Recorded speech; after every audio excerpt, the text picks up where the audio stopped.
सगळ्यांना good evening. So सुरुवात नेहमीप्रमाणे आपण श्लोकापासून करूया. रागादिरोगान् सततानुषक्तान् अशेषकाय प्रसृतान् शेषान् औत्सुक्यमोहारतिदाय जघान यो पूर्ववैद्याय नमोऽस्तु तस्मै.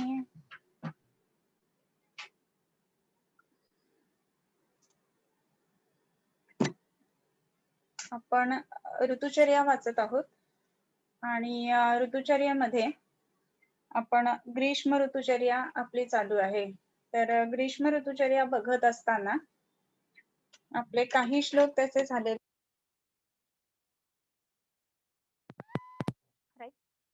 सो आता सुरुवात आपण 37व्या श्लोकापासून करूया.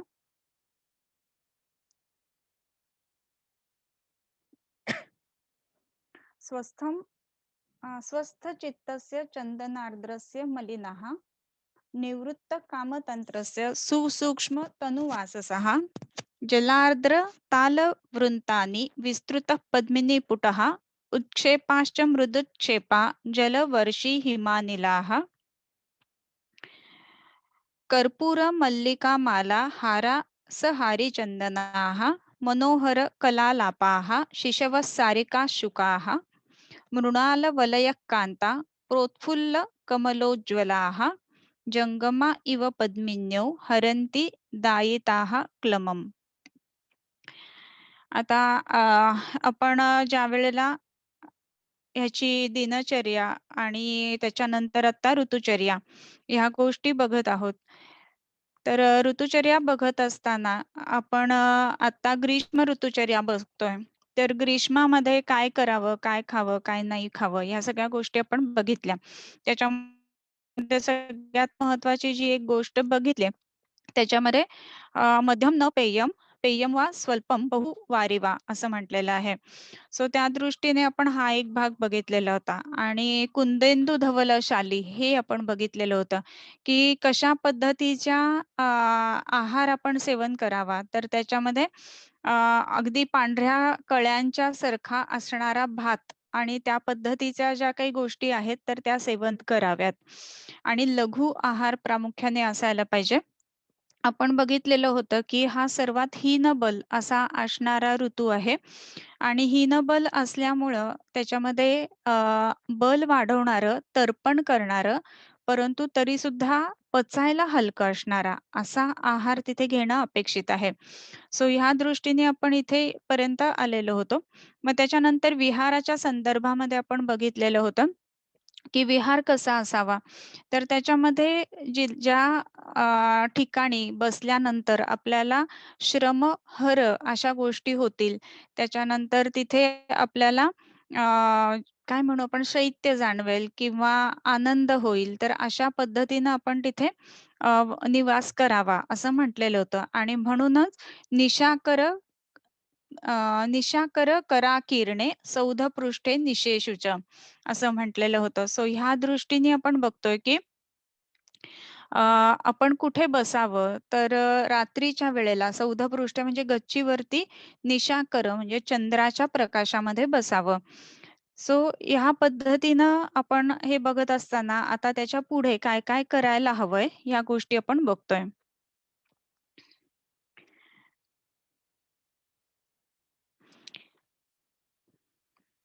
त्याच्यानंतर स्वस्थ चित्तस्य चंदनार्द्रस्य मालिनः स्वस्थ चित्त राहावं आणि स्वस्थ चित्त म्हणजे मन जे आहे ना ते सुद्धा शांत ठेवावं असं म्हटलंय बरं का. एरवी सुद्धा मन शांत ठेवावं ही गोष्ट महत्वाची आहे. परंतु विशेष करून थकलेलं असताना ज्या वेळेला आपण मनाने देखील खचून जाऊ किंवा मन जर का तेवढं ताकदवान नसेल तर त्याचा परिणाम स्वरूप काय होईल तर त्याच्यामुळं थकवा लवकर येईल. शरीराच्या बरोबर मनाचं बल सुद्धा कमी झालं, तर ते जास्त त्रासदायक होईल आणि त्या दृष्टीने आपण हे बघतोय, की तिथे स्वस्थ चित्तस्य असं म्हटलेलं आहे. म्हणजे स्वस्थ चित्त राहून म्हणजे स्वस्थ चित्त ज्याचे आहे त्याने या अर्थाने स्वस्थ चित्तस्य चंदनार्द्रस्य मालिनः असं म्हटलेलं आहे. चंदन आर्द्र मालिनः आर्द्र चंदन त्याच्यामध्ये लावायचं आहे. चंदन ज्यावेळेला आपण आर्द्र लावू ना, तर त्याचा परिणाम काय होईल, तर चंदन आर्द्र लावल्यामुळं आपल्याला तिथे थंडावा, गारवा मिळणार आहे आणि त्या गारव्यामुळे विशेषतः काय होणार आहे, तर आपल्या शरीरामधला जो थकवा आहे, तर त्या गोष्टी तिथनं निघून जातील त्याच्यासाठी. त्याच्यानंतर निवृत्त तंत्रस्य सुसूक्ष्म तनुवाससः असं म्हटलंय. निवृत्त कामतंत्रस्य म्हणजे कामक्रीडा ज्या आहेत का नाही, तर त्याच्यापासून निवृत्त व्हायला हवं. आणि हे का निवृत्त व्हायचं आहे? याचं कारण की शरीराला ताकदच कमी आहे. तर मग त्याच्यामुळे ह्या गोष्टींच्या संदर्भामध्ये लक्ष द्यायचं नाही आहे आणि म्हणूनच निवृत्त कामतंत्रस्य. सुसूक्ष्म तनुवाससः अतिशय पातळ तनू अंगाला चांगले वाटावेत अशा पद्धतीचं. ज्याला मलमलचं आपण आत्ता कापड म्हणतो ना, ह्या पद्धतीचा पेहराव आपला असला पाहिजे. जलार्द्र तालवृंतानी विस्तृत पद्मिनी पुटः. जलार्द्र, जल आर्द्रता म्हणजे काय म्हणतो आपण ज्याला ओलं झालेलं असं तालवृंत.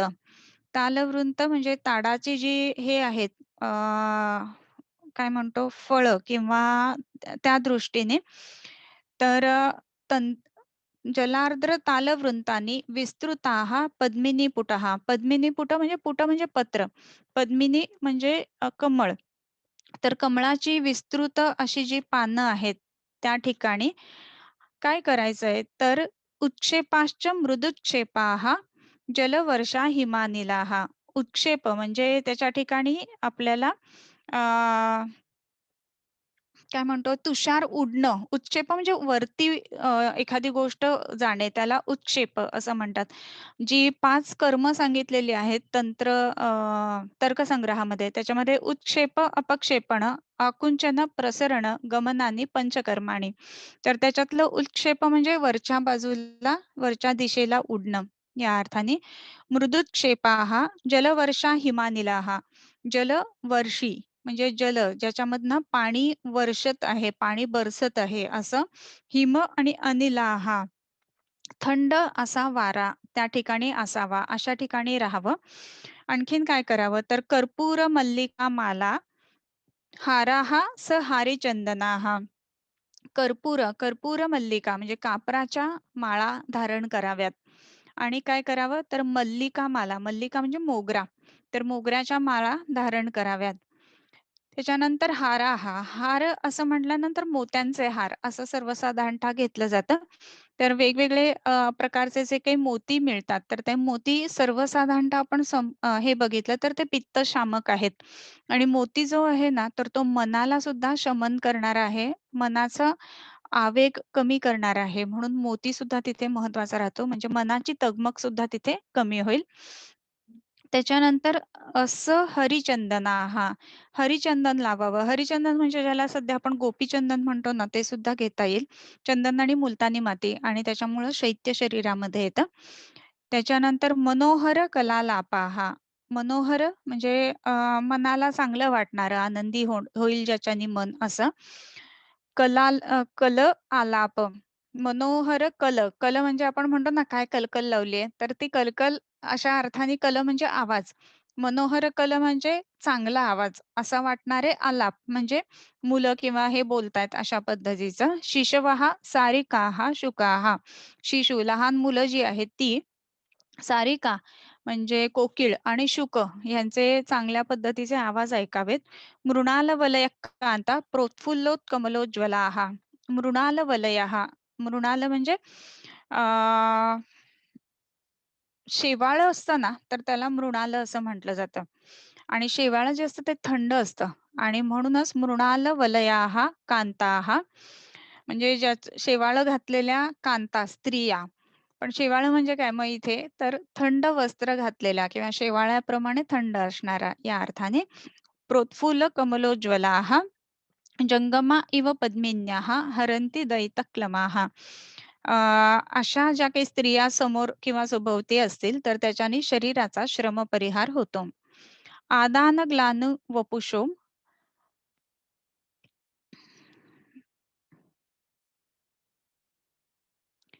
आदानग्लानवपुषम् अग्निस्सन्नः अपि सीदति वर्षासु दोषैः दुष्यन्ति ते अंबुल अंबुदरे अंबरे. सांगते त्याचा पूर्ण अर्थ कसा आहे ते. तर दुष्यंत वर्षासु दोषैः इथेपर्यंत एक चरण त्याचं होतं. तर आदान ग्लान वपुषः अग्नेः. आदान ग्लान म्हणजे आदान कालामुळं ग्लान झालेलं वपुष म्हणजे शरीर आणि अग्नी. आता आपण बघतोय, की आदान काल कुठला आणि विसर्ग काल कुठला हे आपण बघितलंय. त्याच्यामध्ये कसं लिहायचं हे पहिल्या लेक्चरमध्ये तुम्हाला दाखवलेलं होतं. सो शिशिर, वसंत आणि ग्रीष्म हे आदान कालामध्ये येतात, ज्याच्यामध्ये शरीराचं बल अ, हरवलं जातं किंवा निसर्गामध्ये बल जात असतं.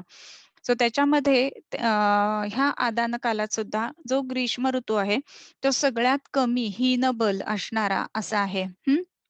त्याच्यानंतर आता वर्षा येतोय हां. वर्षेमध्ये सुद्धा हीनबल आहे. पण वर्षेतलं हीनबल आणि ग्रीष्मातलं हीनबल ह्याच्यात काय फरक आहे? तर शिशिरातनं वसंतामध्ये बल कमी झालंय. वसंतातनं ग्रीष्मामध्ये अजूनही बल कमी झालेलं आहे. आणि त्याच्यानंतर ग्रीष्मातनं वर्षेमध्ये एकच मिनिट हां. हॅलो? हां, हां, हां. वर्षेतनं ग्रीष्मातनं वर्षेमध्ये ज्यावेळेला आपण येतोय ना, तर त्यावेळेला कसं आहे, तर इथे सुद्धा वर्षेमध्ये बलहीनच आहे. हं. परंतु आता ह्याच्या पुढे वर्षा, शरद आणि हेमंत हे 3 जे आहेत ना, तर ते विसर्ग कालामधले आहेत, बरोबर? आणि विसर्ग कालातला अल्पबल आणि आदान कालातलं अल्पबल ह्या दोघांमध्ये काय फरक आहे? तर आदान कालातलं जे अल्पबल आहे ना, तिथे सगळ्यात कमीत कमी आणि म्हणजे सगळ्यात आता कमी आहे ग्रीष्म ऋतूमध्ये. त्याच्यानंतर वर्षेमध्ये काय आहे, तिथेही बल कमीच आहे. परंतु आता तिथून बल वाढतंय. वर्षेच्या पुढे वर्षेतनं शरदात येताना शरीराचं बल वाढतं. शरदातनं हेमंतात येताना अजूनच बल होतं आणि उत्तम बल जे आहे ते हेमंतामध्ये मिळतं. सो अशा रीतीने ग्रीष्म आणि वर्षा ह्या दोघांमध्येही अल्पबल जरी असलं, तरी सुद्धा त्याचा दोघांमध्ये भेद थोडासा राहतो. मग आता ह्या आदान, ग्लान, वपुषाम आदानाने ग्लान झालेली अशी ही जी शरीर आहेत, त्याच्यामध्ये अग्निही सन्नः अपि सीदते.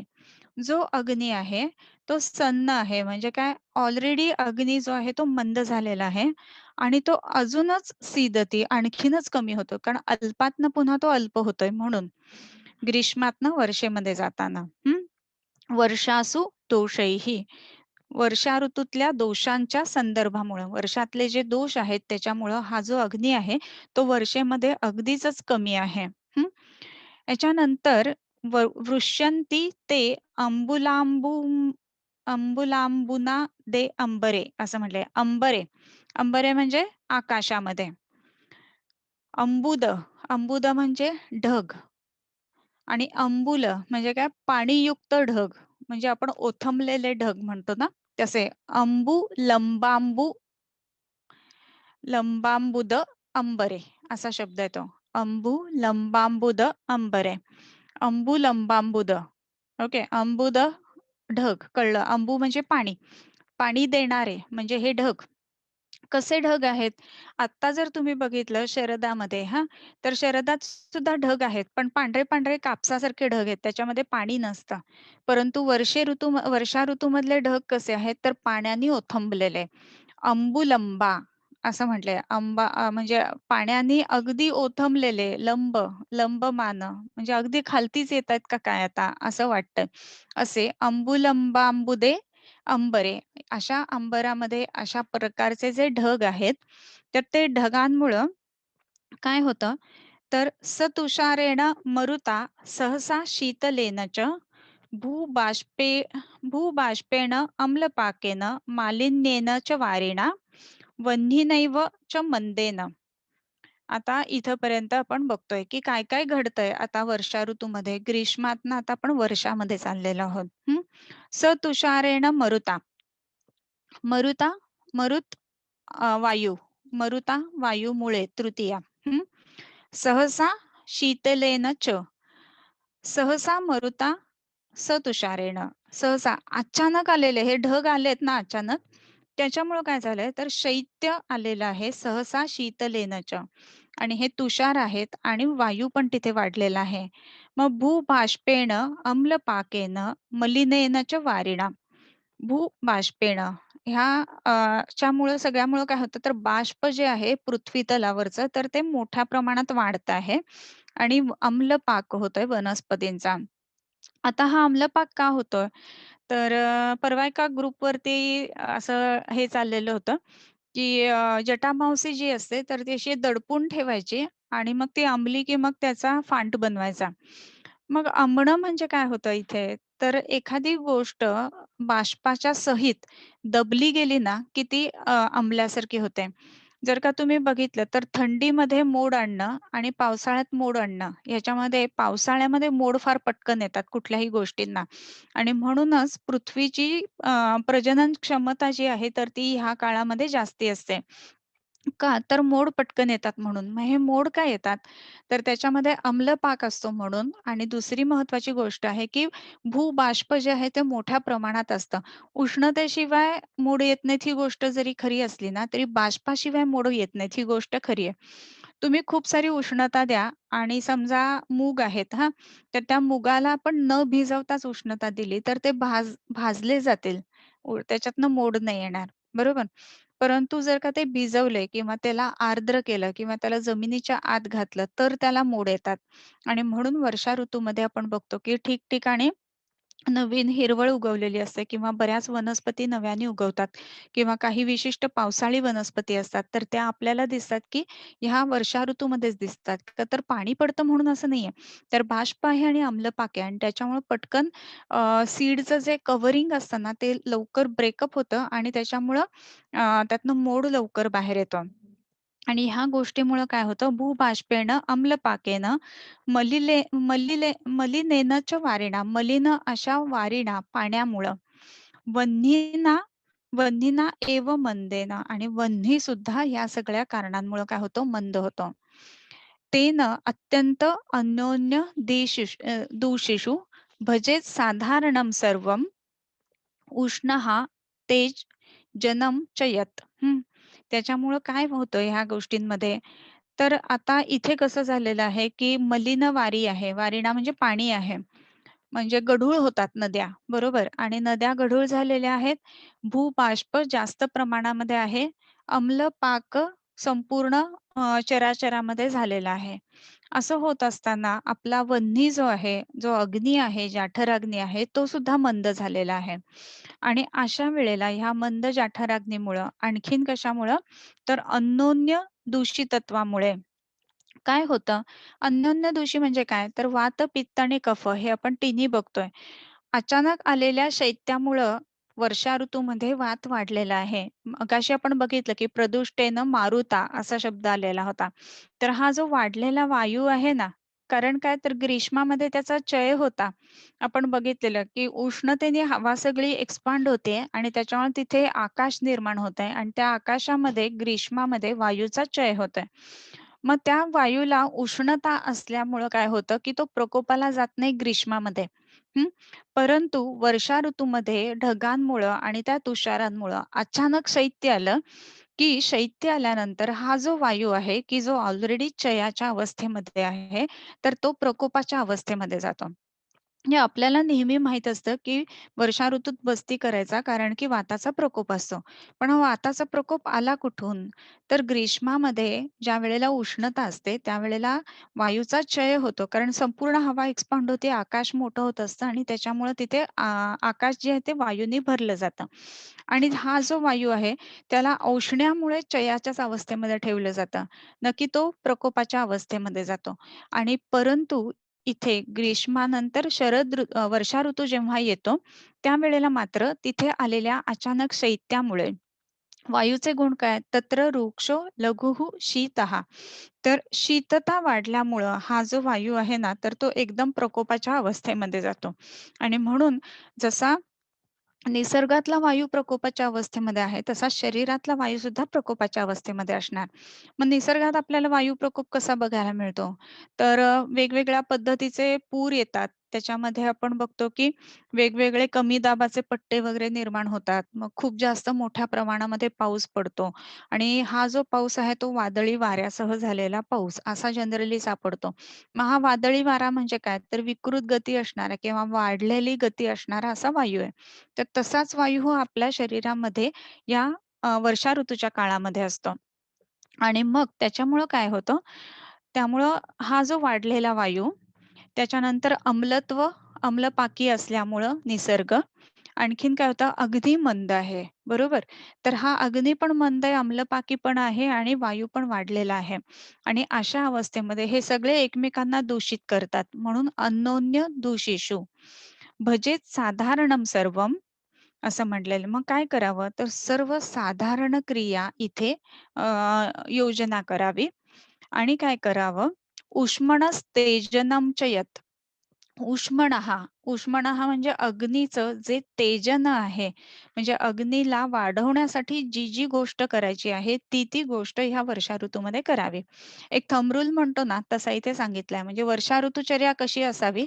तर साधारण कर्म करावं आणि दुसरी गोष्ट म्हणजे उष्मणस तेजनम. तेजन म्हणजे अ, तेज तेज देणारं. ओके, या अर्थाने उष्मणः म्हणजे जाठराग्नी. जाठराग्नीला तेज देणाऱ्या अशा सर्व क्रिया ह्याच्यामध्ये कराव्यात. मग आता इथे खाण्यामध्ये काय-काय आलं? तर जी गोष्ट दीपन आहे ती खावी.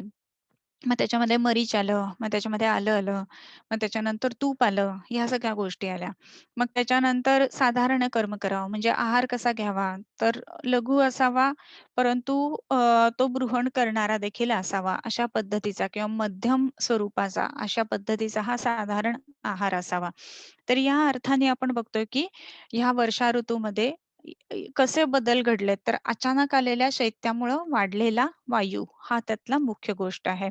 आणि अग्नी जो आहे तो काय त्यांनी विशेष शब्द वापरलेला होता, सन्नाह अपि सीदती. तर सन्नाहा जो ऑलरेडीच झालेला आहे, तो अजूनच डाउन होतो. अशा अर्थाने जो अग्नी आहे. मग इथे काय-काय करायला पाहिजे आहे, तर भजेत साधारणं सर्वं ऊष्मणस तेजनं च यत्. आणखीन काय करावं, तर आस्थापनम शुद्ध तनू जीर्णम धान्यम रसांकृतान् जांगलम पिशितन यूषाम मध्वरिष्टम चिरंतनम. आस्थापनम काय करावं तर आस्थापन बस्ती द्यावे. हं. आता आपण बघितलं की जे 3 वात, पित्त, कफ हे दोष आहेत.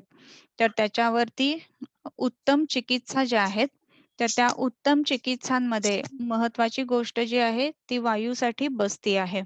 आणि म्हणूनच बस्ती द्यावा म्हणजेच आस्थापन द्यावं. आस्थापन म्हणजे बस्ती या अर्थाने आलेलं आहे.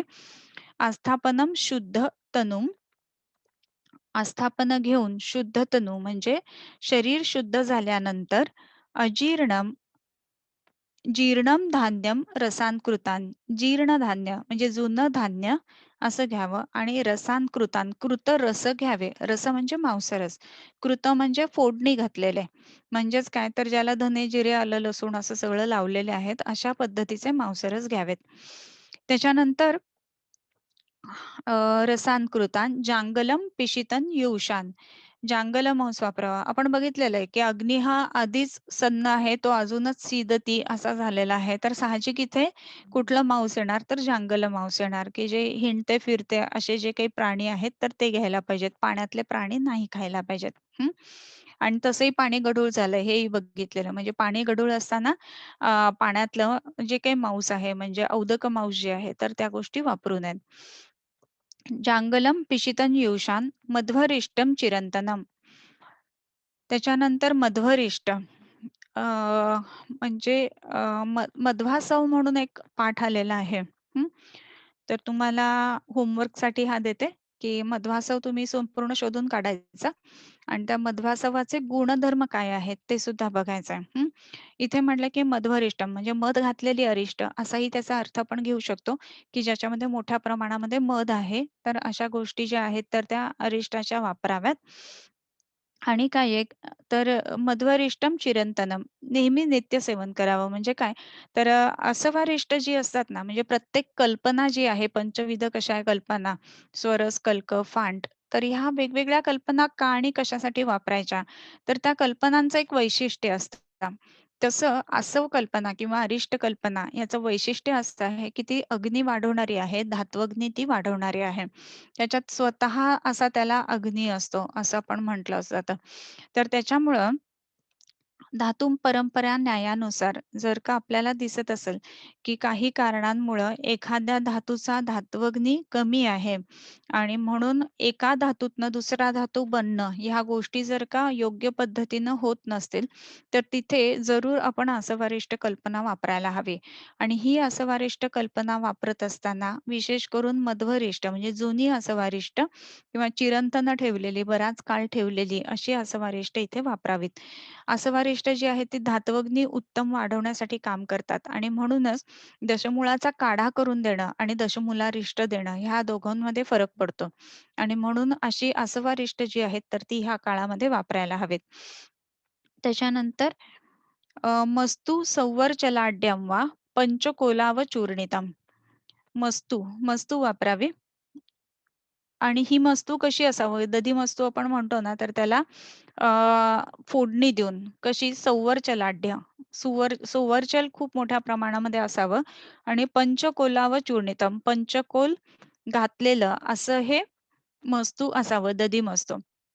आता तुम्हाला असं वाटेल, की एवढी सगळीकडे पाणी आहे, हे आहे, ते आहे आणि इथे दधिमस्तू का बरं वापरायला सांगितलेलं असेल? कारण एकतर दधिमस्तू जो आहे तो शरीरातली क्लेद वाढवणारी गोष्ट आहे, बरोबर? आणि मग एवढा सगळा क्लेद आहे किंवा वर्षा ऋतूमध्ये आपमहाभूताचं अधिक्य आहे आणि असं असताना ही दधिमस्तू का? तर अग्नी जो आहे तर सन्न सीद असा आहे, की तो एकदम कमी आहे.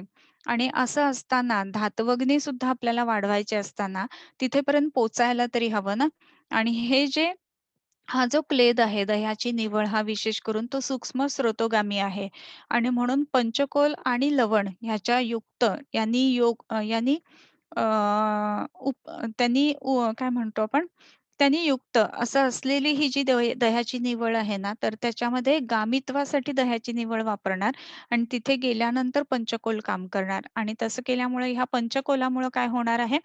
अग्नी तर वाढतोच आहे जठर अग्नी आणि त्याच्या बरोबरीने धात्वाग्नी सुद्धा वाढणार आहे आणि म्हणूनच मस्तु संवर्चलाढ्यं वा पंचकोलाव चूर्णितम्. मग आता इथे संवर्चल का बरं आलेलं असेल? तर ह्याच्यामध्ये आता तुम्हाला अजून एक होमवर्क देते, की पंचलवणं कुठली ही काढायची. हां, आयुर्वेदामध्ये संज्ञा परिभाषा जी आहे त्याच्यामध्ये ही पंचलवणं आलेली आहेत. मग त्या पंचलवणांपैकी प्रत्येक लवणाचं काय वैशिष्ट्य आहे? तर हे त्याच्या श्लोकांमध्ये बघायचं किंवा तुम्ही मराठीमध्ये लिहून जरी काढलत तरी सुद्धा चालेल. म्हणजे आपल्याला आपण बघतो, की आपण वडवानल चूर्ण वापरतोय. त्याच्यानंतर हिंगवष्टक चूर्ण वापरतोय किंवा भास्कर लवण चूर्ण वापरतोय किंवा कोष्ठवातारी चूर्ण वापरतोय. तर ह्या सगळ्या चूर्णांमध्ये मोठ्या प्रमाणामध्ये लवणं आहेत आणि ही सगळी चूर्ण जी आहेत ना, ती आयदर गुल्म अधिकारामध्ये येतात किंवा अनाह आटोप किंवा विषटब्धाजीर्ण या अधिकारामध्ये येतात. आणि हे सगळे जे व्याधी आहेत ना, त्याच्यामध्ये मोठ्या प्रमाणामध्ये वात विकृत झालेला आहे आणि हा वात शमन करण्यासाठी लवणं वापरली जातात. आणि ही लवणं जी आहेत ती अभिषंधी आहेत. परंतु लवणाचं जर का आपण हे बघितलं पंचमहाभूत संघटन, तर ते अग्नीला वाढवणारं असं आहे आणि म्हणूनच अग्नी वाढवणारी अशी लवणयुक्त औषधं ह्या काळामध्ये घेतली जातात. तुम्ही बऱ्याच वेळेला म्हणजे अगदी घरामधली जुनी आजी जरी असतात ना, तरी त्यांना माहीत असतं की पोटात गुबारा झाला तर हिंगू अष्टक घे. अष्टक म्हणजे 8 औषध आहेत म्हणून हिंगू अष्टक असं आपण त्याला म्हणतो आणि त्याच्यामध्ये लवणाचं प्रमाण मोठ्या प्रमाणात असतं. आणि त्याच्यामुळं काय होतं, तर धात्वग्नी सुधारण्यासाठी सुद्धा इथे मदत होते आणि म्हणून दधिमस्तू जो आहे, तर त्याच्यामध्ये संवर्चल मोठ्या प्रमाणामध्ये घालून आणि पंचकोल घालून अशा पद्धतीनं हे दधिमस्तू घ्यायचं आहे. नुसतं नव्हे बरं का. त्याच्यानंतर अ, मस्तु संवर्चलाढ्यं वा पंचकोलाव चूर्णितम् दिव्यं कौपं श्रुतं चांभो भोजनं त्वतुर् तु अतिदुर्दिने. हं. दिव्यम कौपम जल कुठलं-कुठलं वापरावं? तर दिव्य जल वापरावं. दिव्य जल म्हणजे काय? तर ज्यावेळेला पावसाचं पाणी पडतंय आणि ते जे पाणी आहे ना, तर ते आपण वरच्यावर भांड्यामध्ये धरलेलं आहे. म्हणजे जमिनीवर पाणी न पडता जर का आपण ते भांड्यामध्ये साठवलं, तर ते जे आहे तर त्याला दिव्य जल म्हणून आकाशातनं आलेलं जल या अर्थाने ते आलेलं आहे. त्याच्यानंतर दिव्य जल म्हणजे पावसाचं पाणी थोडक्यात, की पावसाचं डायरेक्ट जमिनीवर न पडता धरलेलं जे पाणी आहे ते. त्याच्यानंतर कौपम. कूप म्हणजे काय म्हणतो आपण विहीर. तर विहिरीचं पाणी ते कौप पाणी म्हणजे कुपातनं मिळालेलं. श्रुतम च अंबोः श्रुत जल वापरावं. श्रुत जल म्हणजे काय? श्रुतशीत म्हणजे काय तर उकळून गार केलेलं पाणी असं वापरावं. आणि हे सगळं जे आहे तर त्याच्या संदर्भामध्ये भोजनम कशा पद्धतीचं असावं? भोजनम त्वती दुर्दिनम असं म्हटलंय.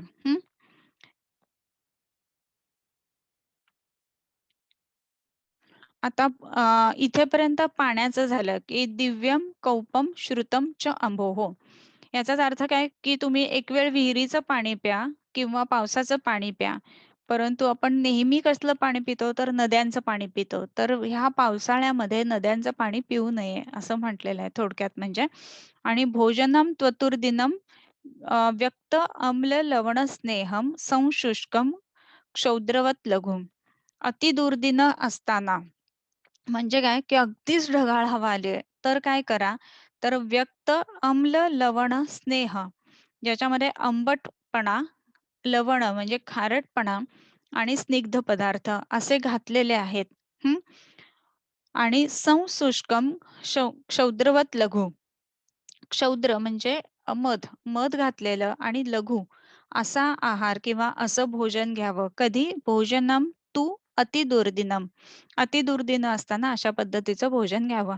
म्हणजे आता आपण बघतो हां, प्रॅक्टिकली की पावसाळ्यामध्ये ज्या वेळेला असं खूपच जास्त ढगाळ हवा येते, तर त्यावेळेला विशेषत्वाने आमवाताचे पेशंट किंवा श्वासाचे पेशंट हे जे पेशंट असतात ना, तर त्यांना खूपच जास्त त्रास होत असतो. आणि आपण बऱ्याच वेळेला विचारतो, की काय खाल्लं होतं वगैरे. मग कुठेतरी पनीर किंवा अशा काहीतरी वस्तू आपल्याला मिळतात.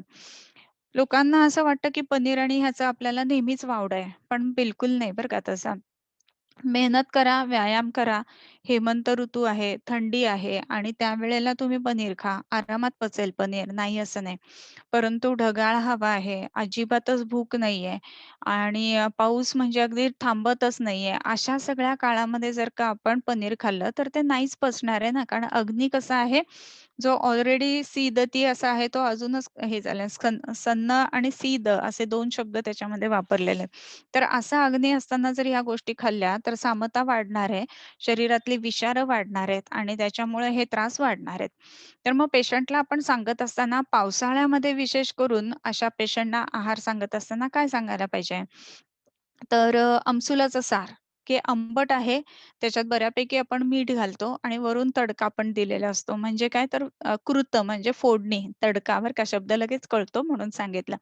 तर कृत म्हटल्यानंतर पटकन कळत नाही, तर तडका लावलेला असं जे आहे ह्या गोष्टी घ्यायला पाहिजेत. मग हे लघु पण आहे, वाताचं शमन करणारे, अनुलोमन करणारे. कारण आम्ल जो रस आहे ना, तो दीप्तिकृत स्निग्धो हृदय पाचन रोचन हा उष्णवीर्यो हिमस्पर्श प्रीणन क्लेदनो लघुः असं म्हटलंय. आणि करोति कफ पित्ताश्रम मूढ वातानुलोमनम. तर मूढ वात म्हणजे वाताची गती विकृत झालेली असताना त्या गतीला तो प्राकृत करणारा असा हा आम्लरस आहे आणि म्हणून सामत्व किंवा शरीरामध्ये कुठेही स्रोतोरोध जर असेल, तर तो घालवण्यासाठी अशा दृष्टीने हे आम्ल रसाचे जे वेगवेगळे युष आपण बनवू शकतो, तर ते निश्चित ह्या ठिकाणी वापरायला पाहिजेत. आणि म्हणून आमसुलाचं सार किंवा डाळिंबाचं आपण उडदाची पेज ह्या गोष्टी देतो, त्याने खोकले वगैरे पटकन थांबतात. तुम्ही बघितलं असेल.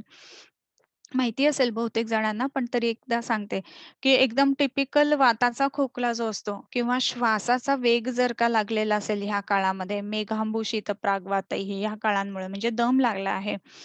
तर म्हणजे अस्थमाचा अटॅक ज्याला आपण म्हणतो, तर असं जर झालं असेल ना, तर 1 चमचाभर उडदाची डाळ घ्यायची आणि ती अगदी लालसर खरपूस होईपर्यंत भाजायची.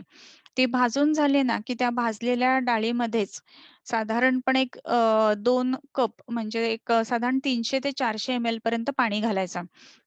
मग ते शिजवत ठेवायचं आणि ती डाळ शिजत आली ना, की त्याच्यामध्ये एक साधारण अर्धा कप डाळिंबाचा रस घालायचा. मग डाळिंबाचा रस घातल्यानंतर डाळ आहे ती पूर्ण शिजू द्यायची. डाळ शिजत आली, की त्याच्यानंतर त्याच्यामध्ये एक गूळ साधारण एक मोठा खडा असं घालायचं, मीठ घालायचं आणि मग ते शिजलेलं जे आहे ते सगळं गाळून घ्यायचं आणि गाळल्यानंतर त्याला तूप जिऱ्याच्या पावडरची फोडणी द्यायची. म्हणजे धान्य आणि जिरे असं जे आहे तर ते तुपामध्ये घालून द्यायचं. तेही आपण सिद्ध तूप वापरू शकतो, की ज्याचा उल्लेख ह्याच्यामध्ये श्वासाच्या अध्यायामध्ये आलेला आहे. मग त्या तुपांची त्याला फोडणी द्यायला सांगायची आणि ते फोडणी दिलेला जो युश तयार झालेला आहे ना, तर तो प्यायचा आणि तो सुद्धा असा घटा-घटा नाही प्यायचा, चमचा-चमचा प्यायचा आणि गरम-गरम प्यायचा. असं जर केलं ना, तर तो श्वासाचा वेग जो असतो तो इमिजिएट कमी येतो. कासाचा वेग जो असतो तो इमिजिएट कमी येतो. तर ह्या पद्धतीनं आंबटण ह्याला आमटण असा एक शब्द वापरला जातो मराठीच्या आपल्या स्वयंपाकामध्ये. तर आमटण घातलेलं म्हणजे आंबटपणा काहीतरी असलेलं किंवा आपण काय गोड आंबट आमटी वगैरे असं काहीतरी म्हटलं जातं. तर अशा पद्धतीच्या गोष्टी ज्या आहेत ना, त्या विशेषत्वाने पावसाळ्यामध्ये घ्यायला हव्यात. क्षौद्रवत लघु, लघु आहार घ्यायला पाहिजे आणि क्षौद्रवत मध पावसाळ्यामध्ये खायला पाहिजे थोडा-थोडा. मग एरवी सुद्धा आपण एखादं बोट येता-जाता जर खाल्लं, तर ते जास्ती चांगलं आहे. लहान मुलांना विशेषत्वाने सर्दी, खोकला वगैरे होत असतात, तर त्या काळामध्ये वर्षा ऋतूत विशेष करून मध द्यायला हवा. त्याच्यानंतर अपादचारी सुरभिः सततं धूपितांबरः अपादचारी सुरभिः सततं धूपितांबरः हर्म्यपृष्ठे वसेद्बाष्प शीत-शीकरवर्जिते. अपादचारी. अपादचारी म्हणजे पायी चालू नये.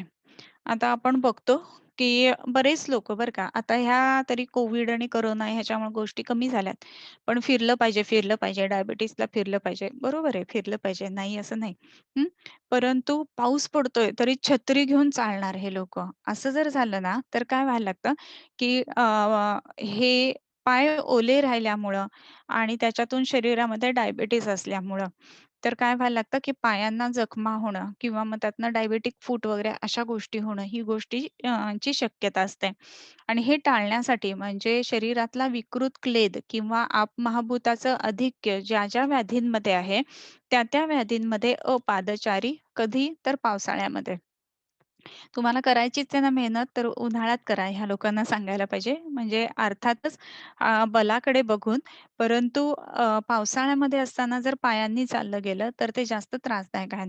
आणखीन एक गोष्टी काही त्याच्यामध्ये असू शकतात, की प्रॅक्टिकल ॲस्पेक्ट ज्याला आपण म्हणू, की ज्याच्यामध्ये सगळी जी बिळं असतात ना, ती पाण्याने भरलेली असतात आणि त्याच्यामुळं बिळेशय हा जो वर्ग आहे संपूर्ण म्हणजे बिळांमध्ये राहणारे जे कोण गोष्टी आहेत का नाही, त्या सगळ्या बाहेर आलेल्या असतात. म्हणजे आपण बघतो की बेडूक जे असतात, तर ते ह्या काळामध्ये बाहेर आलेले असतात. तसेच सर्प बाहेर आलेले असतात. तसेच उंदीर वगैरे आहेत तेही बाहेर आलेले असतात.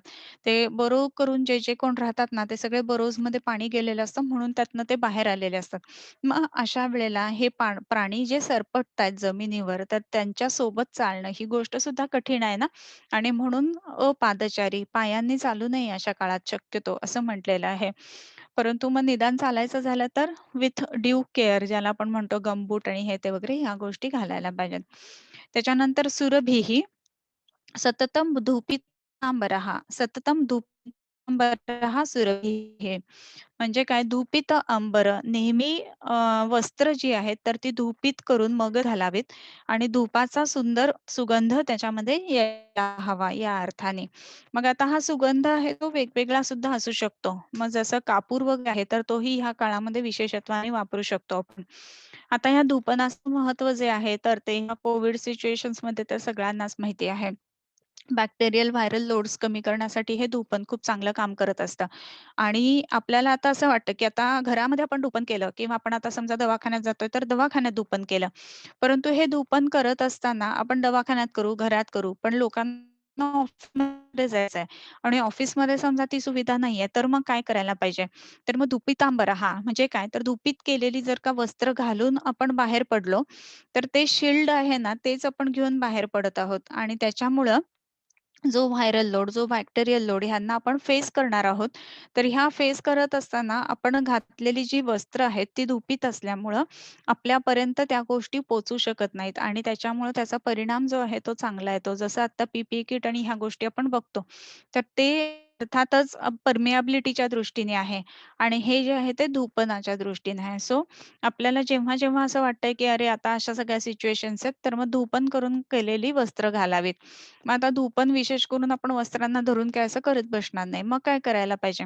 तर घरात आपण धूपन करतो ना, तर त्यावेळेला सगळीकडे धूप फिरवून झाल्यानंतर जिथे कपडे वाळत टाकलेले असतात, तिथे खालती धूप ठेवून द्यावा, की आपोआपच त्या सगळ्या कपड्यांना धूपन होणार आहे आणि आपण धूपन केलेले कपडे जेव्हा घालतो ना नित्य, तर आपलं आपल्याला जाणवत नाही ते, पण बाहेरच्या लोकांना त्या धूपनाचा वास येत असतो.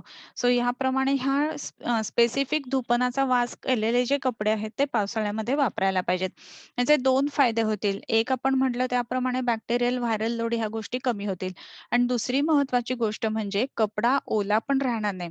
कारण थोड्याफार प्रमाणामध्ये धुपनामध्ये उष्णता जी असते, तर त्याने कपडा कोरडा पण होतो. विशेषतः आपण बघतो, की मुंबईसारख्या ठिकाणी ओला कपडा वापरल्यामुळं ह्याच काळामध्ये वर्षा ऋतूमध्ये खूप मोठ्या प्रमाणामध्ये फंगल इन्फेक्शन्स बघायला मिळतात आणि अगदी संपूर्ण पोटापर्यंत पसरलेलं वगैरे अशी सुद्धा फंगल इन्फेक्शन्स असतात.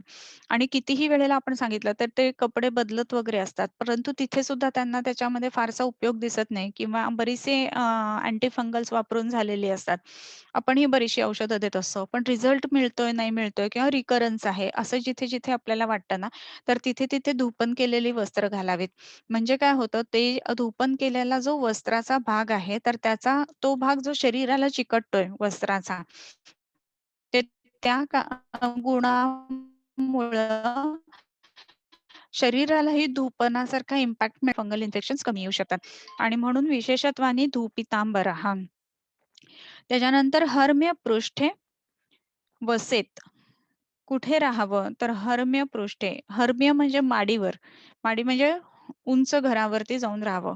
म्हणजे तुम्ही ग्राउंड फ्लोअरला राहत असाल आणि तुमचं 2 मजल्याचं घर असेल, तर ग्राउंड फ्लोअरच्या ऐवजी थोडंसं वरती जावं. कारण ह्याच्यामध्ये प्रॅक्टिकल आहे, की खालती पाणी येण्याची शक्यता आहे. पाण्याबरोबर अनेक वस्तू आपल्या घरामध्ये येण्याची शक्यता आहे आणि म्हणून गच्चीवरती किंवा उंचावरती हर्म्यपृष्ठे असं राहावं. अ, बऱ्याच वेळेला आपण बघतो, की फ्लड्स वगैरे होतात, तर लोकं छपरावरती जाऊन राहतात आणि तसं झाल्यानंतर मग तिथनं ते रेस्क्यू ऑपरेशन्स वगैरे केले जातात. तर ह्या दृष्टीने थोडंसं उंच असावं किंवा पूर्वीच्या जर का काळात ती घरं बघितली ना, तर जोता असा शब्द त्याला वापरला जायचा बरं का. म्हणजे थोडासा साधारण एक पुरुष उंचीपर्यंत पहिल्यांदा असा कट्टा बांधलेला असायचा. त्या कट्ट्यावरती पायऱ्यांनी जायचा आणि मग त्या बेसला संपूर्ण घर असायचं. तर ह्याला कट्टा किंवा जोता असं म्हणायचं, की जोत्यावर. मग बाहेर थोडासा तो कट्ट्याचा पृष्ठभाग ठेवलेला असायचा आणि मग आतमध्ये संपूर्ण घर. तर असं उंच हर्म्यपृष्ठे असं राहावं. हर्म्यपृष्ठे वसेत आणि बाष्प शीत शिखर वर्जिते. असं का राहायचं? उंच का राहायचं? तर बाष्पापासून शीत म्हणजे शैत्यापासून आणि शिखर म्हणजे तुषार त्यांच्यापासून आपल्याला लांब राहायचं आहे आणि म्हणून उंच जागी राहावं असं म्हटलेलं आहे. म्हणजे काही झालं की लगेच घरात पाणी आलं तर असं नाही व्हायला पाहिजे आणि म्हणून बाष्प, शीत, शिखर वर्जिते अशा ठिकाणी उंच ठिकाणी हर्म्यपृष्ठे राहावं. आणि काय करावं तर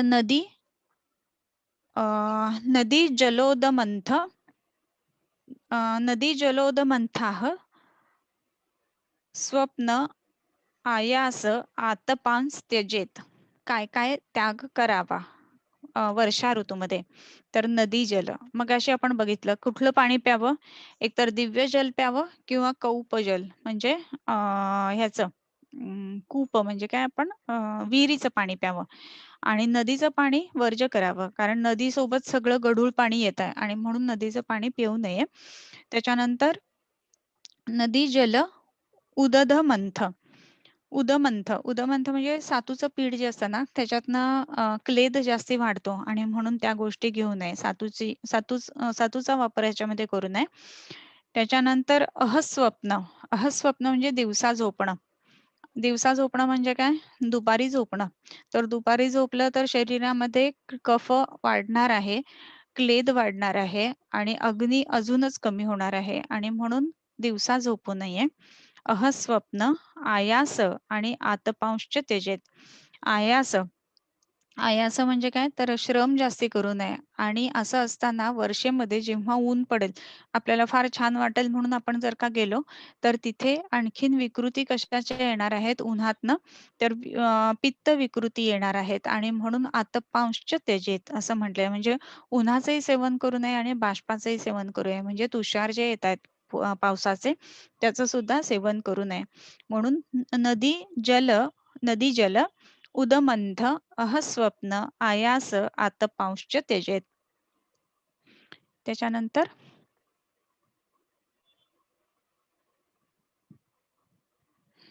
वर्षा शीतोंगचितानां सहसैः अर्करश्मिभिः तप्तानां संचितं वृष्टौ पित्तं शरदि कुप्यते तज्जयाय घृतं तिक्तं विरेको रक्तमोक्षणम्. आता आपण बघितलं, की आतपांश्च त्यजेत. त्या आतपांश्च त्यजेत ह्याला धरून पुढे काय सांगितलंय, तर वर्षा शीतोचितांगानां सहसा इव अर्करश्मिभिः तप्तानां संचितं वृष्टं पित्तं शरदि कुप्यते. ओके. एवढा 3 श्लोक आपण घेऊया आणि मग थांबूयात. आता आपण बघितलंय, की वर्षा ऋतूमध्ये काय-काय झालेलं आहे. तर अचानक आलेला गारवा आहे. वात जो आहे त्याचा प्रकोप झालेला आहे. बरोबर? आणि आता वर्षा शीत उचितांगाना वर्षा ऋतूमध्ये शीतोचित म्हणजे ज्याच्यामध्ये शैत्याचा क्षय झालेला आहे अशा शरीरांमध्ये सहसा एव अर्क रश्मीभिः अचानक आलेल्या अर्करश्मी म्हणजे सूर्याच्या किरणांमुळं काय होतंय? तप्तानां संचितं वृष्टौ पित्तं शरदी कुप्यती. आता इथेपासून शरद ऋतुचर्या चालू होते. शीत होतं आणि ह्याच्यामध्ये अ, शैत्य होतं. तर ते शैत्य जे आहे तर अचानक ज्यावेळेला अ, ज्याला आपण ऑक्टोबर हीट म्हणतो किंवा अचानक आलेल्या सूर्यकिरणांमुळं काय होतंय? तप्तानां संचितं वृष्टौ तप्त झालेलं असं जे आहे वृष्टौ म्हणजे अ, पावसाळ्यामध्ये संचित झालेलं असं पित्त शरदी कुप्यते. पावसाळ्यात पित्त जे आहे ते का बरं संचित झालंय? कारण निसर्गतः तिथे आम्लपाकी आहे. आम्लपाकित्व असल्यामुळं आणि शैत्य असल्यामुळं पित्त जे आहे ना, तर ते चयाच्या अवस्थेमध्ये आहे. शैत्य असल्यामुळे पित्त प्रकुपित नाही होत आहे. आणि त्याच्यामुळं ते चय अवस्थेमध्येच राहत आहे. परंतु चय अवस्थेमध्ये असणारं हे जे पित्त आहे, तर त्याला अचानक जर का उष्णता लागली, म्हणजे अर्क रश्मीभिः सहसा असं झालं, की काय होतं तेच पित्त शरद ऋतूमध्ये कुपित होतं. म्हणजे आता शरदामध्ये पित्ताचा प्रकोप आहे. म्हणजे वाताचं शमन होणार आहे. उष्णता आल्याने हा जो वात वाढलेला होता वर्षेमध्ये, उष्णता आल्यानंतर वाताचा जो गुण आहे शीत, तर त्याला काउंटरॅक्ट करणारं औष्ण तिथे आलं आणि म्हणून वाताचं शमन होत आहे. परंतु त्याच वेळेला जे पित्त निश्चित म्हणजे चय स्वरूपामध्ये वर्षा ऋतूमध्ये होतं. कारण का होतं? तर ते अम्लपाकी आहे म्हणून वाढत होतं. परंतु शैत्य असल्यामुळं ते चय या अवस्थेपर्यंतच जात होतं. प्रकोप या अवस्थेमध्ये जात नव्हता. आणि हे न प्रकोपित झालेलं किंवा चय अशा अवस्थेमधलं जे पित्त आहे, तर त्याच्यामध्ये अचानक आलेल्या सूर्याच्या उष्णतेमुळं काय होतंय, तर ते पित्त जे आहे, तर ते प्रकुपित होतंय. म्हणून शरदामध्ये पित्त कुपित होतं. तज्जयाय त्या कुपित झालेल्या पित्ताला जिंकण्यासाठी काय करावं? घृतम सगळ्यात महत्वाचे म्हणजे पित्ताला शमन करणारं घृत. त्याच्यानंतर तिक्तम किंवा तिक्तक घृत वगैरे मग त्याच्यामुळे पुढची सगळी आलेली आहेत. आणि विरेको रक्तमोक्षणम 4 गोष्टी सांगितल्या. असं हे जे पित्त वाढलेलं आहे, तर त्या पित्ताला काय करायला पाहिजे? एकतर घृत वापरायला पाहिजे, तिक्त रस वापरायला पाहिजे, विरेक वापरायला पाहिजे म्हणजे विरेचन द्यायला पाहिजे आणि रक्तमोक्षण द्यायला पाहिजे. तर ह्या 4 गोष्टींनी हे जे वाढलेलं पित्त आहे शरदामधलं, तर त्याला जिंकायला हवं आहे. तर आता ह्याच्या पुढे जी आहे ती आणखीन शरद ऋतुचर्या सांगितलेली आहे. तर मला असं वाटतं, की आपण इथे थांबूया. तुमच्या काही शंका असतील तर त्या आधी घेऊया. हं. अरे शंभू मला एक सेकंद. 1 सेकंड मी चॅट बॉक्समध्ये जाते.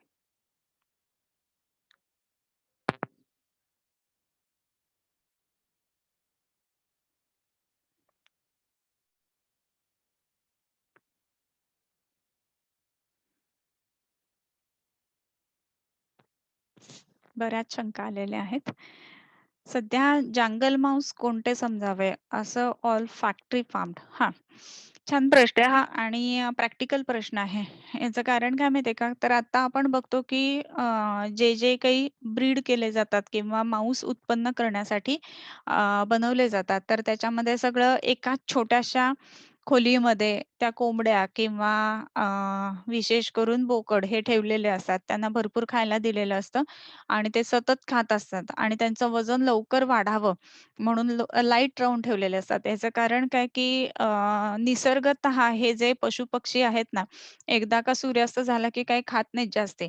परंतु सूर्यास्त झाल्यानंतर जर त्यांनी नाही खाल्लं, तर काय होईल, तर वजन त्यांचं वाढणार नाही आणि लवकर ते कापायला मिळणार नाहीत.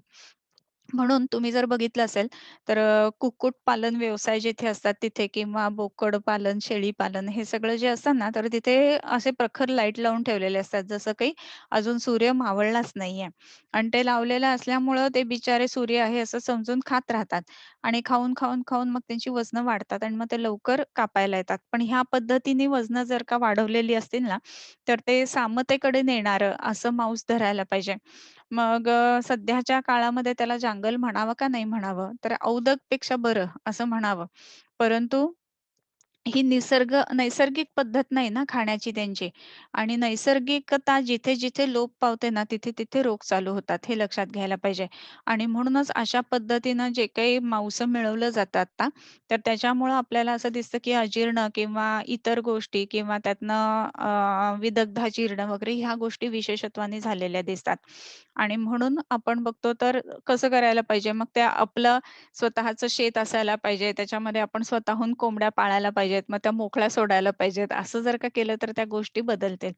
परंतु आता प्रॅक्टिकली ही गोष्ट शक्य नाहीये आणि मग आपण तिथे काय करायला पाहिजे?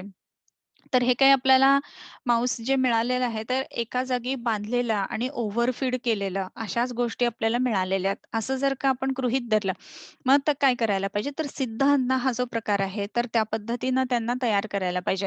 म्हणजे नुसतंच जे काही 2-4 मसाले घालत असाल चवीसाठी, तर ते चवीसाठी घालण्याच्या ऐवजी पाचनासाठी म्हणून वापरायला पाहिजे. मग जसं माशांसाठी तिरफळ वापरलं जातं किंवा चिकन शिजत नसेल, तर त्याच्यामध्ये कच्ची पपई घालणं ह्या गोष्टी करायला पाहिजेत. तसं जर का केलं ना, तर मग त्याचं पाक लवकर होतो, पाचन चांगलं होतं.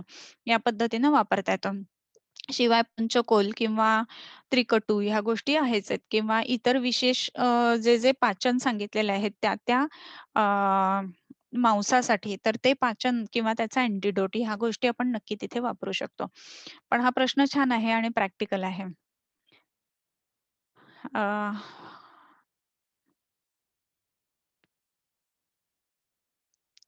त्याच्यानंतर अ, शरीरातील कफदोष कमी करण्यास उष्ण जल संबंध जन्मेस गरम घ्यावे की थंड घ्यावे? शरीरामध्ये जर का कफ आहे आणि तो कमी करायचा असेल, तर उष्ण जल वापरणं कधीही चांगलं आणि रादर कधीही पिण्यासाठी जे आहे ना, ते उष्ण जलच वापरावं असं म्हटलेलं आहे. आणि समजा प्रत्येक वेळेला गरम म्हणजे त्याचं टेम्परेचर मेंटेन करणं ही जर गोष्ट पॉसिबल नसेल ना, तर उकळून गार केलेलं हे सुद्धा पाणी चालू शकतं. उकळल्यानंतर त्याच्यामध्ये हलकेपणा येतो, त्याचा गौरव किंवा पाण्याचे जे दोष आहेत ते निघून जातात आणि त्याच्यासाठी पाणी उकळायचंय. आपल्याला आत्ताच्या सगळ्या कंडिशन्समध्ये असं वाटतं, की ते निर्जंतुकीकरणासाठी करायचंय. तर उकळी आल्यानंतर 20 मिनिटं केल्यानंतर त्यातले जंतू निघून जातात वगैरे. तर ही गोष्ट खरी आहे, नाही असं नाहीये. परंतु त्याच्या बरोबरीनं ते पाणी जे आहे ते पचायला हलकं होतं, हे पण तेवढंच महत्वाचं आहे. आणि म्हणून ते पचायला हलकं झालेलं असं जे पाणी आहे ना, तर ते शरीरातला कफ कमी करण्याच्या दृष्टीने उपयोगाला येईल. म्हणून भरपूर पाणी प्यायलं तर कफ कमी होईल असा अर्थ नाही. कारण शेवटी तो अपधातूच आहे. त्याचा स्वभाव जो आहे तो शीत आहे. शीतस्पर्श वत्य आपहा असा तर्कसंग्रहामध्ये सांगितलेलं आहे.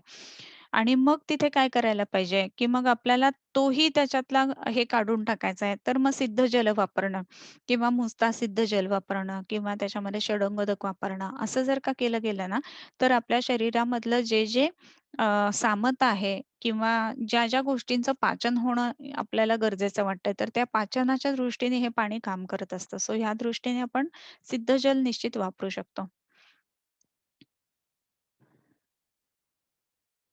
हां, गावाकडे अजून सुद्धा ओटा, वडारी, पडवी अशा पद्धतीचं घरं असतात. तर त्यालाच मगाशी जो जोता हा शब्द वापरला ना, तर त्याच्या अनुषंगाने हे लिहिलेलं दिसतंय. तर अगदी खरं आहे. तर पूर्वीची ही जी घरांची संकल्पना किंवा घरांची जी पद्धत होती ना, तर त्याला सुद्धा एक काहीतरी शास्त्र होतं, की बाहेरच्या बाहेर कोणाला पाठवायचं असेल, तर ते त्याच्यासाठी फक्त ओट्यावरती मग त्याच्या आतमध्ये, मग त्याच्या आतमध्ये आणि मग सगळ्यात आतमध्ये स्वयंपाकघर. स्वयंपाकघरापर्यंत एंट्री म्हणजे अगदी अ, काही विशिष्ट घरातल्या ठराविक व्यक्तींना वगैरे अशीच असायची, सगळ्यांना नसायची. तर ह्याचं पुढे काही कालानंतर आपण ते स्पृश्यास्पृश्यतेमध्ये जास्ती त्या अँगलनी बघितलं गेलं. परंतु आत्ता ह्या कोव्हिड सिच्युएशन्समध्ये आपण बघतोय, की आपल्याकडे कोणीही आलं ना, तर अगदी नुसतं काय समजा एखादा पेपर आहे सही करायची हे, तर आपण बाहेरच्या बाहेर आत या, बसा या गोष्टी जराशा आता कमी झाल्यात. आणि हे ते तिथल्या तिथे करायच्या ज्या गोष्टी असायच्या ना, त्याच्यासाठी बाहेरची गोष्ट असायची. आणि मग त्याच्या आतमध्ये, मग जर का अगदीच पाहुणे असतील, तर मग ते घरात घेणं वगैरे ह्या पद्धतीनं किंवा बाहेर आल्या-आल्या बाहेरच पाण्याची घागर भरलेली असायची. आधी तिथे पाणी हातपाय धुवायचे आणि मग आत यायचं वगैरे अशा गोष्टी असायच्या. सो आता बदललेला काळ आहे परंतु तर आता नित्याच्या आपण ज्या काही गोष्टी आहेत त्याच्यामध्ये बघतो की लॉबी जी असते घराच्या बाहेरची, तर ती आपण पकडू शकतो ह्या दृष्टीने आणि मग बाहेरच्या बाहेर लोकांना पाठवायचं ते लॉबीतनं आणि मग त्याच्यानंतर आत आल्यानंतर डायरेक्ट आपण आजकाल बाथरूममध्येच घुसून मग आवरून मग घरामध्ये आवरणं ह्या पद्धतीनं करतात. परंतु घरांची ही जी काही रचना असायची ना, तर त्याला एक काही विशिष्ट महत्त्व होतं म्हणून ते केलेलं होतं. सातू म्हणजे यव का? हो, सातू म्हणजे यव. फंगल इन्फेक्शनचे खरंच खूप पेशंट आहेत आणि तुम्ही आयुर्वेदिक काहीतरी सजेस्ट करा. क्रीम जोपर्यंत वापरतो तोपर्यंत कमी येतं आणि जे हां, एकदम खरं आहे. आता हे जे काही फंगल इन्फेक्शनचे पेशंट असतात वेगवेगळे, तर त्याच्यामध्ये काय-काय आपल्याला देता येतं किंवा काय-काय आपण करायला हवं? तर आत्ता आपण जे बघितलं, की दुपीतांबरा हा, तर सगळ्यात पहिली महत्त्वाची गोष्ट जे स्किनचे पेशंट असतात, विशेष करून फंगल इन्फेक्शनचे पेशंट असतात, तर त्यांना त्यांचे वस्त्र जी आहेत, तर ती धुपीत करून घ्यायला सांगायची. असं केल्यानंतर आपल्याला त्याचे रिझल्ट्स चांगले दिसतात. दुसरी गोष्ट म्हणजे एक साधं आणि उत्तम तुम्हाला औषध सांगते. नायसिल पावडर असते ना, तर त्याच्यामध्ये साधारण 100 ग्रॅम नायसिल असेल, तर 5 ग्रॅम अनंता पावडर द्यायची आणि अंघोळ वगैरे झाल्यानंतर, कोरडं झाल्यानंतर ते अनंता प्लस नायसिल असं संपूर्ण अंगावर टाकायचं. असं जर का केलं ना, तर विशेष करून उन्हाळ्यामध्ये येणारं घामुळं आणि त्याच्यानंतर चालू होणारं फंगल इन्फेक्शन ह्या गोष्टी कमी येतात. त्याच्यानंतर संपूर्ण शरीरामध्ये जे आप-महाभूत आहे, तर ते उत्तम राहावं ह्याच्यासाठी आपाचं पाचन करणारे म्हणजे सिद्ध जल वापरणं ह्याचा एक चांगला परिणाम येत असतो. त्याच्यानंतर नुसतं क्रीम लावून वरनं काहीही उपयोग होत नसतो. तोपर्यंत कमी येतं. आपल्याला ते माहिती आहे, की त्याच्यावरती ते स्पोर्स असतात ते फक्त निघून जातात. खाज कमी येते आणि पुन्हा थोड्या दिवसांनी त्या गोष्टी चालू होत असतात. सो ह्या वेळेला आपण काय वापरायला हवं, तर पोटामध्ये विकृत कफ नष्ट करणाऱ्या किंवा विकृत आतधातू नष्ट करणाऱ्या अशा वस्तू वापरायला हव्या. जसं त्रिफळा गुगूळ आहे. अगदी साधी गोष्ट आपल्याला वाटते, पण त्याचा परिणाम खूप चांगला आहे. तो सूक्ष्म त्रिफळा आहे किंवा त्याच्यानंतर मेहकुष्ठ प्रसुप्तीनाम हे जे प्रमेहातली जी औषधं येतात ना, तर त्या गोष्टींचा उपयोग आपल्याला असा करता येतो. अंघोळीच्या वेळेला साबण जनरली वापरलं जातं. तर साबण जे आहे, तर त्याच्याने तेल शरीरावरचं निघून जातं. पण रुक्षता थोडी उत्पन्न करणं हे जेव्हा अपेक्षित आहे, तर त्यावेळेला मात्र उद्वर्तनच वापरायला पाहिजे. कारण उद्वर्तनम कफहरम मेदस प्रविलायनम असं म्हटलेलं आहे. सो विकृत कफ दूर करणारा असं जर का उद्वर्तन जसं लेखनीय कणाचं उद्वर्तन वगैरे ह्या गोष्टी वापरल्या तर फंगल इन्फेक्शन जायला खूप मदत होत असते. आणि शिवाय धुपीत वस्त्र वापरणं, असं वापरायला पाहिजे. पोटामध्ये वापरत असताना गुडमार घन वगैरे अशाही गोष्टींचा उपयोग चांगला होत असतो. सो ह्या सगळ्या ज्या काही गोष्टी आहेत ना, त्याचा आपण विचार नक्की करायला पाहिजे. बरोबर. असे पेशंट्स खूप सारे असतात आणि अगदीच जर खूप मोठ्या प्रमाणात पसरलेलं असेल आणि त्याचे कंटूर्स एकदम रेडिश वगैरे होत असतील ना, तर त्याच्यामध्ये जलोकावचरणाचा सुद्धा खूप चांगला उपयोग होत असतो. सो फंगल इन्फेक्शनचे विशेषत्वाने मुंबई किंवा जिथे-जिथे ह्युमिड कंडिशन्स आहेत ना, अशा ठिकाणी खूप सारे पेशंट सापडतात. 2-3 गोष्टी त्यांना करायला सांगायचं, की सूर्यास्ताच्या आधी जेवायचा. म्हणजे मग सामता उत्पन्न होत नाही. दुसरी अजून एक गोष्ट दिवा-स्वाप पूर्ण बंद करायचा. धुपीत कपडे वापरायचे आणि एकमेकांचे कपडे वापरणं बंद करायचं. हे केलं ना तरीसुद्धा ह्या गोष्टी व्हायला लागतात. त्याच्यानंतर अंघोळीसाठी सुरसादी गण किंवा लेखनीय गण ह्या गोष्टी वापरायच्या आणि बाकी पोटात वापरत असताना स्तन्यामयग्ना मलपाचनाश्च हा जो मुस्तादी गण आहे ना, त्याचाही खूप चांगला परिणाम येतो. हा नक्की वापरून पहावा. कारण मलपाचनाश्च असं म्हणलेलं असताना स्तन्यामयग्ना म्हणजे स्तन्याचे रोग तर जातातच त्यांनी. पण स्तन्य कशातनं तयार झाले तर रसातनं आणि रससार ते त्वचासार असं आहे. सो त्याच्यामुळं रससार जर चांगला असेल तर त्वचासुद्धा चांगली बनेल. त्या दृष्टीने जर का आपण हे वापरलं किंवा रसपाचक वापरलं तरीही त्याचा परिणाम चांगला दिसतो. सो ह्या गोष्टी नक्की वापरून बघा तुम्ही. त्याच्यानंतर पृथ्वीची प्रजनन क्षमता जास्त असते. तर वंध्यत्व पेशंट वर्षा ऋतूमध्ये कन्सेप्शन फायदा होतो का? तर होतो बरं का. ह्याच्यामध्ये विशेष करून श्रावण महिना जो असतो ना, तर त्याच्यामध्ये अगदी पाऊस जो आहे तो आषाढासारखा नसतो. हां. आषाढ जो महिना आहे तर त्याच्यात शक्यतो वंध्यत्वाच्या पेशंट्सना कन्सीव्ह व्हायला नाही सांगायचं. परंतु श्रावण जो असतो ना, तो पालवी फुटणारा आणि प्रजनन क्षमता असणारा खूप जास्ती पाण्यामध्ये जर का आपण सगळेच्या सगळे मूग घालून ठेवले ना, तर ते नाही हे होत. त्याला जर्मिनेट नाही होत. त्याला काय हवं थोडीशी हवा पण हवी असते, हे आपण बघतो. म्हणून ते आपण उपसतो, काढून ठेवतो आणि काढून ठेवल्यावर त्याला मोड येतात. पण पाण्यातच असतील तर मोड नाही येत, त्याला चिकटपणा येतो. बरोबर? सो तसा चिकटपणा निसर्गतः आषाढ महिन्यामध्ये शरीरामध्ये असतो आणि म्हणून अ, हे जे इन्फर्टिलिटीचे पेशंट असतात, ते आषाढ महिन्यामध्ये शक्यतो कन्सीव्ह होत नाहीत. परंतु श्रावण महिन्यामध्ये मात्र हा कन्सीव्ह होण्याचा रेट खूप जास्ती असतो. तर श्रावण किंवा ऑगस्टचा जो महिना असतो, ज्या काळामध्ये श्रावण, भाद्रपद हे जे असतात, तर त्या काळामध्ये आपण निश्चितच सांगू शकतो, की पेशंटला कन्सीव्ह करण्याच्या दृष्टीने फायदा होत असतो त्याचा. ओके. त्याच्यानंतर चिकन आणि फिशचे अँटिडोट काय आहेत? ओके. होमवर्क सांगू का? फिशचा तिरफळ आहे. चिकनचा शोध हा आता. हं. काळी मिरी वापरली जाते चिकनसाठी. तर आणि बोकड जे आहे किंवा बोकडाचं जे मटण केलं जातं ना, तर त्या मटणाचा अँटिडोट जो आहे ते कच्ची पपई आहे. सो कच्ची पपई शिजत असताना घालायची. तसंच फिश तयार करताना, फिश करी वगैरे बनताना तिरफळ वापरलं जातं आणि चिकन वापरत असताना मिरी वापरली जाते. काळी मिरी हे त्याचे अँटिडोट आहेत. म्हणजे पचवण्यासाठी उपयोगी असं. अँटिडोट म्हणजे प्रत्येक वेळेला लगेच शरीरामध्ये त्याचा इफेक्ट नलिफाय करेल असं नाही बरं का. परंतु काय होईल, त्याचं पाचन होईल. ह्याला आपण अँटिडोट असं म्हणूया. तर जसं केळी आहेत, तर केळ जर का जास्ती खाल्ली गेली असेल ना, तर वेलची द्यायची. तर वेलची दिल्यानंतर काय होतं, केळ पचतं आणि मग केळापासून होणारे जे दुष्परिणाम आहेत, ते शरीरावर दिसत नाहीत. तर ह्या पद्धतीनं चिकन, फिश आणि मटण ह्या 3 गोष्टींचे अँटिडोट सांगितले तुम्हाला. ओके. मध्वरिष्ठ मिळत नसेल, तर मध पाणी घ्यायचे का? मध आणि पाणी घेऊ शकतो आणि मध्वरिष्ठ मिळत नाही तर आपण बनवू शकतो. हे तर नक्कीच, बरं का. आणि जी छान होतं तयार मध्वाचं किंवा मध्वारिष्ठ.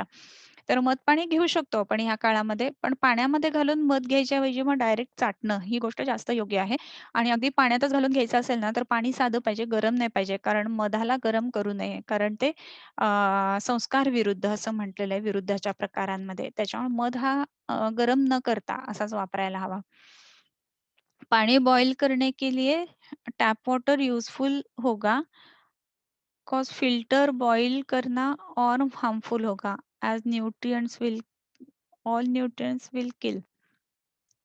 अं, हां, आता फिल्टर केलेले पाणी बॉईल करायचं का टॅप वॉटर बॉईल करायचा असा क्वेशन आहे थोडक्यात म्हणजे. पण फिल्टर केल्यानंतर न्यूट्रियंट्स किल होतील असं म्हणजे मला काय म्हणायचं ते अजून काही नीटसं कळलेलं नाहीये. तर ह्याच्यामध्ये कसं आहे ना, की फिल्टर म्हणत असताना आता फिल्टरचे सुद्धा खूप सारे प्रकार आहेत. फिजिकल फिल्टर आणि आजकाल आपण बघतो, की केमिकल काही घातलेल्या किंवा आरो वगैरे अशा गोष्टी असतात. तर असं करत असताना काय होणार आहे माहिती का? तर काहीही कुठलंही पाणी जरी घेतलं, अगदी नळाचं पाणी घ्या किंवा विहिरीचं पाणी घ्या किंवा फिल्टरचं पाणी घ्या. तर बॉईल केल्यानंतर त्याचा जो परिणाम आहे ना, तर तो गरम किंवा उकळलेल्या पाण्यासारखा म्हणजे ज्याला आपण पाण्याचा काढा म्हणू, तर तसाच येणार आहे. सो त्याच्यामुळं फिल्टरचं पाणी घेतलं आणि उकळलं किंवा टॅप वॉटर घेतलं आणि उकळलं, तर फिल्टरच्या पानं आणखीन हार्मफुल होईल असं तर काही होणार नाहीये. परंतु टॅप वॉटर आहे आणि ते तुम्ही उकळून घेणार आहेत, तर त्याच्यामध्ये समजा नॉन सोल्युबल असे जर का त्याच्यात काही गोष्टी असतील, जसं माती वगैरे म्हणून ते नदीचं पाणी पिऊ नका असं त्यांनी म्हटलंय ना. तर तशा जर का गोष्टी असल्या आता तर आपल्याकडे टॅप वॉटर सगळ्यांकडे नदीचंच येतं. तर ते पिऊ नका म्हटलेलीच गोष्ट घेतोय आपण. मग निदान ती व्यवस्थित गाळून घ्यायला पाहिजे. मग गाळणं म्हणजे पूर्वीच्या काळामध्ये कपड्यांनी गाळलं जायचं किंवा 7 प्रकारच्या कपड्यांनी गाळलं जायचं. मग त्याच्यानंतर तुम्ही बघितलं असेल ते सँड आणि कोर्स आणि फाईन सँड आणि त्याच्यामधनं ते गाळलं जातं आणि आत्ताचे जर का बघितले तर त्याच पद्धतीचे फिल्टर्स तयार केलेले असतात. सो ह्या गोष्टी फिल्टर करून आपण बॉईल करणं हे करू शकतो. त्याच्यामध्ये काय हार्मफुल आहे असं मला वाटत नाही. ओके. परंतु स्वच्छ सुंदर झऱ्याचं पाणी आणणं आणि मग ते उकळणं हे जास्त संयुक्तिक आहे. मग आता इथे नदीचं पाणी पिऊ नये आणि काय म्हणतो आपण ते विहिरीचं पाणी प्यावं असं का म्हटलेलं असावं? तर विहीर जी असते ना, तर त्याच्या पाण्यामध्ये सुद्धा कसं असतं, की जिवंत झरे असतात. म्हणजे आतमधनं पाझरत असतं पाणी आणि ते हळू ज्यावेळेला आपण बघतो, की विहिरीचं पाणी काही वाहत नाहीये, तर ते सेटल डाउन होत असतं आणि वरचं पाणी आपण घेत असतो. सो त्या दृष्टीने सेटल डाउन झालेलं पाणी ह्या अर्थाने म्हणजे सेडिमेंट्स जे आहेत ते खाली बसलेले असायला पाहिजेत. व्हेअरएज नदीचं पाणी जर डायरेक्ट आणलं, तर त्याच्यामध्ये आपण बघतो, की सेडिमेंटेशन खूप जास्त मोठ्या प्रमाणामध्ये होईल आणि ते योग्य नाही असं म्हणायचं आहे. ओके. त्याच्यानंतर फंगल इन्फेक्शन कशाने धूपन करावे? ओके. तर धूपनाची जी द्रव्य वेगवेगळी आलेली आहेत ना, तर त्याच्यामध्ये आता आपण बघतो, की अपराजित धूप आहे ना, तर त्याचाही खूप चांगला परिणाम येत असतो. सो अपराजित धूप जो आहे तो आपण नक्की वापरू शकतो धूपनासाठी. अगदी जर आपल्याकडे काही नसेल ना, तर आपण निदान हळद किंवा दारू हळद किंवा वेखंड किंवा पुनर्नवा ह्या गोष्टी तर धूपनासाठी निश्चित वापरू शकतो. आणि हिंग हा सुद्धा एक धूपनासाठी उत्तम द्रव्य आहे. भीमसेनी कापूर हे एक उत्तम धूपन द्रव्य आहे. सो ह्या दृष्टीनं आपण फंगल इन्फेक्शनचे जे पेशंट असतात त्यांच्यामध्ये हे धूपन द्रव्य निश्चित वापरू शकतो. फिशसाठी विरुद्ध अन्न मिल्क आहे. ते चिकनसाठी पण विरुद्ध आहे का? कुठल्याही मसालेदार पदार्थ आणि दूध अशा 2 गोष्टी जर एकत्र केल्या ना, तर ते विकृतच आहे. पनीरसाठी सुद्धा मग दूध विकृत आहे असं म्हणायला पाहिजे, विरुद्ध आहे असं म्हणायला पाहिजे. आता पनीर बटर मसाला आहे आणि तो मसाला बनवत असताना त्याच्यावरती इन्स्ट्रक्शन बऱ्याच वेळेला असते. जर रेडीमेड मसाला तुम्ही बघितला असेल ना, की हा मसाला घ्या आणि दुधामध्ये मिक्स करा आणि मग तो घाला. तर दुधात मसाला मिक्स केल्यानंतर त्याच्यात मीठ-बीठ ह्या सगळ्याच गोष्टी असणार आहे. सो हे विरुद्धच आहे. परंतु ते लोकं का पचवू शकतात? तर तिथे व्यायाम खूप जास्ती मोठ्या प्रमाणात केला जातो आणि थंडी मोठ्या प्रमाणात असते आणि म्हणून ह्या गोष्टी जमतात. घेतल्या तरी त्रास होत नाही असं. परंतु हे नेहमी-नेहमी करणं जर योग्य नाहीच आहे. हं. अजून काही शंका आहेत का? बघूयात 1 मिनिट.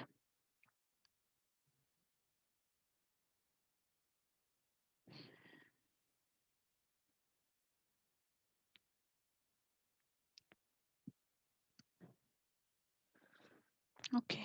Almost done. सगळ्या आपल्या झाल्यात. अजून एक आहे बस्तिक वात कोष्ण असताना मध टाकले जाते. त्याचा परिणाम होऊ शकतो का?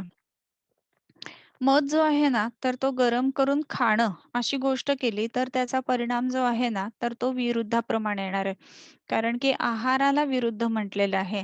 बस्ती जो आहे, तर तो आपण देताना त्याचा अग्नीवरती काही येत नाहीये. तो डायरेक्टली ह्याच्यामध्ये पक्वाशयामध्ये दिलेला आहे. तर त्याच्यामुळं त्याचा तसा परिणाम नाही येत. कसं आहे ना, की त्याला प्रत्यागम व्हावा ह्या दृष्टीने मत्स्यंधव ह्या 2 गोष्टी असतात. तर त्या दृष्टीने त्याचा विचार आहे. हे लक्षात घ्यायला पाहिजे आपण. ओके.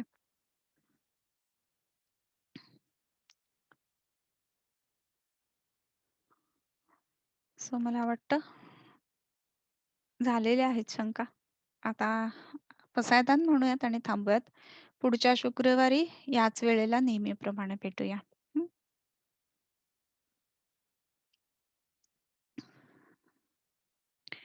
किंबहुना तुमचे केले धर्म कीर्तन हे सिद्धी गेले तेथ माझे जिवरले पायिकपणा आता विश्वात्मके देवे येणे वाग्यज्ञे तोषावे तोषोनी मज द्यावे पसाय दान हे जे घळांची व्यंकटी सांडो तया सत्कर्मी रती वाढो भूता परस्परे पडो मैत्र जीवांचे दुरितांचे तिमिर जाओ विश्वस्वधर्म सूरे पाहो जो जे वांछील तो ते लाहो प्राणिजात वर्षत सकळ मंगळी ईश्वर निष्ठांची मांदियाळी अनवरत भूमंडळी भेटतू भूता चला कल्पतरूंचे आरव चेतना चिंतामणींचे गाव भूलते जे अर्णव पियुषांचे चंद्रमे जे अलांछन मार्तंड जे तापहीन ते सर्वाही सदा सज्जन सोय रे होतु किंबहुना सर्व सुखे पूर्ण हो नीती लोकी भजिजो आदी पुरुखी अखंडित आणि ग्रंथोपजीविये शेषी लोकी ये दृष्टादृष्ट विजय हो आवेजी येथ म्हणे श्री विश्वेश्वराओ हा होईल दान पसाओ येणेवरे ज्ञानदेवो सुखिया झाला येणेवरे ज्ञानदेवो सुखिया झाला येणेवरे ज्ञानदेवो सुखिया झाला